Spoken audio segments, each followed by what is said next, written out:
केदारनाथ मंदिर एक अनसुलझी पहेली है। केदारनाथ मंदिर का निर्माण किसने करवाया था? इसके बारे में बहुत कुछ कहा जाता है। पांडवों से लेकर आदि शंकराचार्य तक आज का विज्ञान बताता है कि केदारनाथ मंदिर शायद 8वीं शताब्दी में बना था। यदि आप ना भी कहते हैं, तो भी यह मंदिर कम से कम 1200 वर्षों से अस्तित्व में है। कितना बड़ा असंभव कार्य रहा होगा ऐसी जगह पर कलाकृति जैसा मंदिर बनाना, जहां ठंड के दिन भारी मात्रा में बर्फ हो और बरसात के मौसम में बहुत तेज गति से पानी बहता हो। आज भी आप गाड़ी से उस स्थान तक नहीं जा सकते। फिर इस मंदिर को ऐसी जगह क्यों बनाया गया? ऐसी प्रतिकूल परिस्थितियों में 1200 साल से भी पहले ऐसा अप्रतिम मंदिर कैसे बन सकता है? 1200 साल बाद भी जहां उस क्षेत्र में सब कुछ हेलीकॉप्टर से ले जाया जाता है, जेसीबी के बिना आज भी वहां एक भी ढांचा खड़ा नहीं होता है। यह मंदिर वहीं खड़ा है, और न सिर्फ खड़ा है बल्कि बहुत मजबूत है।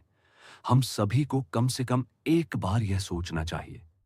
वैज्ञानिक अनुमान लगाते हैं कि यदि मंदिर 10वीं शताब्दी में पृथ्वी पर होता तो यह हिमयुग की एक छोटी अवधि में होते। Wadia institute of geology, Dehradun ने केदारनाथ मंदिर की चट्टानों पर लिग्नोमैटिक डेटिंग का परीक्षण किया गया। यह पत्थरों के जीवन की पहचान करने के लिए किया जाता है। परीक्षण से पता चला कि मंदिर 14वीं सदी से लेकर 17वीं सदी के मध्य तक पूरी तरह से बर्फ में दब गया था। हालांकि मंदिर के निर्माण में कोई नुकसान नहीं हुआ। 2013 में केदारनाथ में आई विनाशकारी बाढ़ को सभी ने देखा है। इस दौरान औसत से 375% अधिक बारिश हुई थी। आगामी बाढ़ में 5,748 लोग सरकारी आंकड़े मारे गए और 4,200 गांवों को नुकसान पहुंचा। लेकिन इतनी भीषण बाढ़ में भी केदारनाथ मंदिर का पूरा ढांचा जरा भी प्रभावित नहीं हुआ। भारतीय पुरातत्व सोसाइटी के मुताबिक बाढ़ के बाद भी मंदिर के पूरे ढांचे के ऑडिट में 99% मंदिर पूरी तरह सुरक्षित है। 2013 की बाढ़ और इसकी वर्तमान स्थिति के दौरान निर्माण को कितना नुकसान हुआ था, इसका अध्ययन करने के लिए आईआईटी मद्रास ने मंदिर पर एनडीटी परीक्षण किया। साथ ही कहे कि मंदिर पूरी तरह से सुरक्षित और मजबूत है। यदि मंदिर दो अलग अलग संस्थानों द्वारा आयोजित एक बहुत ही वैज्ञानिक परीक्षण में उत्तीर्ण नहीं होता है, तो आज के समीक्षक आपको सबसे अच्छा क्या कहता? केदारनाथ मंदिर उत्तर दक्षिण के रूप में बनाया गया है, जबकि भारत में लगभग सभी मंदिर पूर्व पश्चिम हैं। विशेषज्ञों के अनुसार यदि मंदिर पूर्व पश्चिम होता तो पहले ही नष्ट हो चुका होता, या कम से कम 2013 की बाढ़ में तबाह हो जाता। लेकिन इस दिशा की वजह से केदारनाथ मंदिर बच गया है।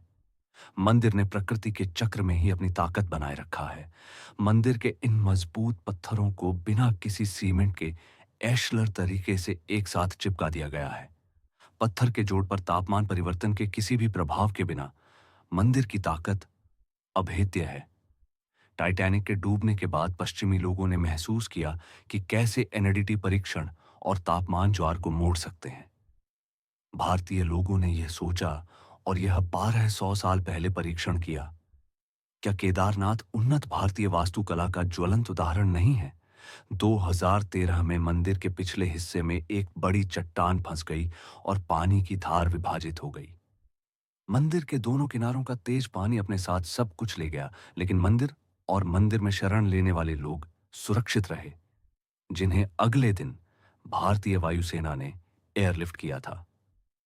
सवाल यह नहीं है कि आस्था पर विश्वास किया जाए या नहीं, लेकिन इसमें कोई संदेह नहीं है कि मंदिर के निर्माण के लिए स्थल, उसकी दिशा, वही निर्माण सामग्री और यहां तक कि प्रकृति को भी ध्यान से विचार किया गया था, जो 1200 वर्षों तक अपनी संस्कृति और ताकत को बनाए रखेगा। हम पुरातन भारतीय विज्ञान की भारी यत्न के बारे में सोचकर दंग रह गए हैं। शिला जिसका उपयोग 6 फुट ऊंचे मंच के निर्माण के लिए किया गया है, कैसे मंदिर स्थल तक लाया गया। आज तमाम बाढ़ों के बाद हम एक बार फिर केदारनाथ के उन वैज्ञानिकों के निर्माण के आगे नतमस्तक है, जिन्हें उसी भव्यता के साथ 12 ज्योतिर्लिंगों में सबसे ऊंचा होने का सम्मान मिला है। यह एक उदाहरण है कि वैदिक हिंदू धर्म और संस्कृति कितनी उन्नत थी।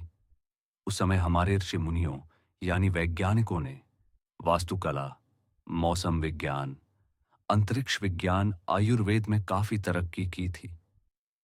सत्य सनातन साहसी, समर्थ भारत मात। नहीं किसी को लूटना, नहीं किसी से घात।